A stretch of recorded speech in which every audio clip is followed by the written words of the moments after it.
Hello दोस्तों, आज हम डिस्कस करने वाले हैं इंटरनेशनल ट्रेड फाइनेंस की सेकंड सेक्शन की third unit clean payment transaction. Clean payment transaction एक मोड है इंटरनेशनल ट्रेड का जो इस बात पर डिपेंड करता है कि एक्सपोर्टर और इंपोर्टर के बीच में ट्रस्ट का लेवल क्या है।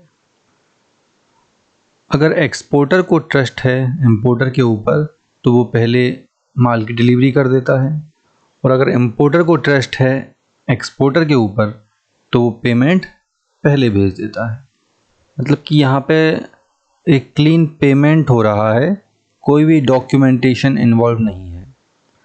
बैंक का भी केवल इतना रोल है कि जब एक इंपोर्टर फंड ट्रांसफ़र करेगा तो वो बैंक के थ्रू होगा, इससे ज़्यादा इस मोड में बैंक का कोई रोल नहीं है।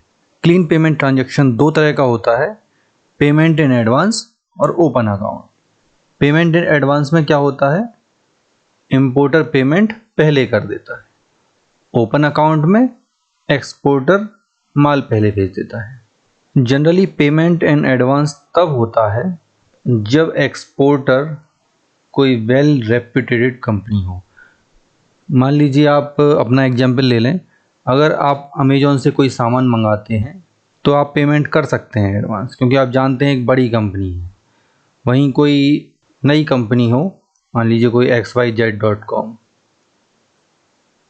तो आप हिचकिचाएंगे कि इसको आप एडवांस पेमेंट भेज रहे हैं, वो प्रोडक्ट आपको देगी कि नहीं देगी, प्रोडक्ट असली आएगा नकली आएगा, या प्रोडक्ट के नाम पे कुछ और चिपका देंगे। तो आप क्या प्रेफर करेंगे, कैश ऑन डिलीवरी प्रेफर करेंगे, मतलब सामान आपके पास आ जाएगा उसके बाद आप पेमेंट करेंगे। ये एक जनरल एग्जाम्पल है, इसका इंटरनेशनल ट्रेड से कोई लेना देना नहीं है। इस एग्जाम्पल से हम बस इतना समझ सकते हैं कि आप पेमेंट एडवांस में जनरली तभी होती है जब कोई एक्सपोर्टर वेल रेप्यूटेड हो। वहीं दूसरी तरफ ओपन अकाउंट तब ज़्यादा यूज होता है जब इंपोर्टर और एक्सपोर्टर के बीच में एक लॉन्ग टर्म रिलेशनशिप बनी हुई है पहले से। एक्सपोर्टर जानता है कि पेमेंट हर बार टाइम पर आ जाता है, तो वो अपनी सेल बढ़ाने के लिए पहले गुड्स डिलीवर कर देता है। पेमेंट इन एडवांस का अगर प्रोसेस फ्लो देखें तो सबसे पहले इसमें क्या होगा, जो इंपोर्टर होगा वो अपने बैंक को फंड ट्रांसफ़र करेगा, इंपोर्टर का बैंक एक्सपोर्टर के बैंक को फंड ट्रांसफ़र करेगा, और एक्सपोर्टर का बैंक एक्सपोर्टर को फंड ट्रांसफ़र कर देगा। ये इन्होंने एडवांस में पेमेंट कर दिया। इसके बाद एक्सपोर्टर क्या करेगा, गुड्स डिस्पैच कर देगा चौथे स्टेप में। ये एक्सपोर्टर की कंट्री में कस्टम क्लियरेंस होगा, इंपोर्टर की कंट्री में भी कस्टम क्लियरेंस होगा, और फाइनली गुड्स इंपोर्टर के पास पहुंच जाएंगे। और पांचवें स्टेप में ये डॉक्यूमेंट्स डायरेक्ट एक्सचेंज कर देगा। तो इस तरह से पहले इंपोर्टर ने पेमेंट कर दिया, फिर एक्सपोर्टर ने सामान भेजा। ये हो गया पेमेंट इन एडवांस। नेक्स्ट अगर ओपन अकाउंट का प्रोसेस फ्लो देखें तो इसमें क्या होगा, पहले एक्सपोर्टर सामान भेज देगा, कस्टम क्लियरेंस करा के सामान इंपोर्टर के पास भेज देगा। देन सेकंड स्टेप में डॉक्यूमेंट भेज देगा, उसके बाद इंपोर्टर फंड ट्रांसफ़र करेगा। वही सेम तरह से पहले अपने बैंक को भेजेगा, इंपोर्टर का बैंक एक्सपोर्टर के बैंक को भेजेगा, एक्सपोर्टर का बैंक एक्सपोर्टर को दे देगा। तो ये ओपन अकाउंट का प्रोसेस फ्लो हो गया।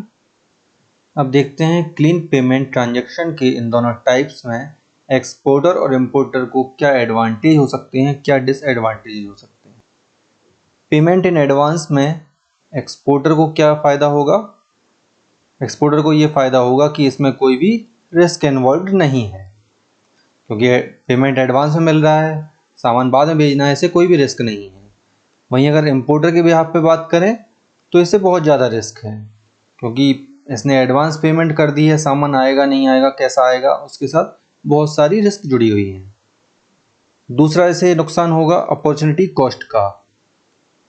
इसने पेमेंट पहले कर दिया है, जब तक सामान आएगा बिकेगा उस बीच में जो इसका पैसा ब्लॉक हुआ है उसे वो किसी और इन्वेस्टमेंट अपॉर्चुनिटी में इन्वेस्ट कर सकता था, तो इसे अपॉर्चुनिटी कॉस्ट का भी लॉस हो रहा है। लेकिन यहाँ पे ऐसे एक फ़ायदा है कि जो भी इसे सामान मिलेगा वो लो कॉस्ट पे मिलेगा, क्योंकि पेमेंट एडवांस में हो रही है तो कुछ डिस्काउंट भी दे सकता है एक्सपोर्टर से। दूसरी तरफ अगर बात करें ओपन अकाउंट की, तो ओपन अकाउंट में इंपोर्टर को कोई रिस्क नहीं है, क्योंकि उसे सामान पहले मिल रहा है, पैसा बाद में भेजना है। लेकिन एक्सपोर्टर को बहुत ज़्यादा रिस्क है, उसने सामान भेज दिया, पैसा आएगा नहीं आएगा इसकी कोई गारंटी तो है नहीं। एक्सपोर्टर का अगर एडवांटेज देखें तो उसे एक एडवांटेज होगा कि अगर वो माल पहले भेजेगा तो इससे उसकी सेल बढ़ेगी, क्योंकि जिन इंपोर्टर को एक्सपोर्टर पर भरोसा नहीं है वो भी माल खरीद लेंगे, क्योंकि सामान पहले मिल रहा है उन्हें। और इंपोर्टर को रिस्क नहीं होने के अलावा एक और फ़ायदा है कि उसके जो कैश रिसोर्सेस हैं उसका वो किसी दूसरे काम में यूज कर सकता है। जब तक उसे पेमेंट नहीं करना है, जो सामान आने और पैसे भेजने के बीच में जो टाइम ड्यूरेशन होगी उसमें कैश रिसोर्सेस का दूसरे कामों में यूज कर सकता है। तो ये इंपोर्टर को भी फ़ायदा है, एक्सपोर्टर को सेल इंक्रीज होने का फ़ायदा है। ये आपका हो गया clean payment transaction. Next lecture में हम देखेंगे डॉक्यूमेंट्री कलेक्शन। आज के वीडियो में इतना ही, कल मिलते हैं। Thank you.